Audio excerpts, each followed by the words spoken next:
বন্যা পরিস্থিতির বেশ কিছুটা উন্নতি হলেও ডিভিসির ছাড়া জলে ফের জলস্তর বাড়তে শুরু করছে মুন্ডেশ্বরী নদীর। ফলে হাওড়ার দ্বীপাঞ্চল, ঘোড়াবেড়িয়া, চিতনান এবং ভাটুরা এই দুই গ্রাম পঞ্চায়েতে জল বাড়ছে বলে জানা গিয়েছে।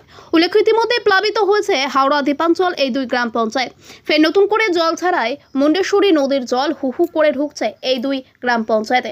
প্রশাসন ইতিমধ্যে বিভিন্ন ধরনের কর্মসূচি নিয়ে রেখেছে এবং মোতায়েন রাখা হয়েছে ত্রাণ সহ ডিজাস্টার ম্যানেজমেন্ট ইত্যাদি। কয়েকশো মানুষকে ইতিমধ্যেই নিরাপদ আশ্রয় দিয়ে নিয়ে যাওয়া হয়েছে বলে জানিয়েছেন ভাটুরা গ্রাম পঞ্চায়েতের উপপ্রধান অশোক গায়। তবে দিন দামোদরের জলস্তর কমে যাওয়ায় উদয়নারায়ণপুরের বন্যা পরিস্থিতি অনেকটাই উন্নতি হয়েছে বলে জানিয়েছেন উদয়নারায়ণপুর পঞ্চায়েত সমিতির সহ সভাপতি লক্ষ্মীকান্ত দাস।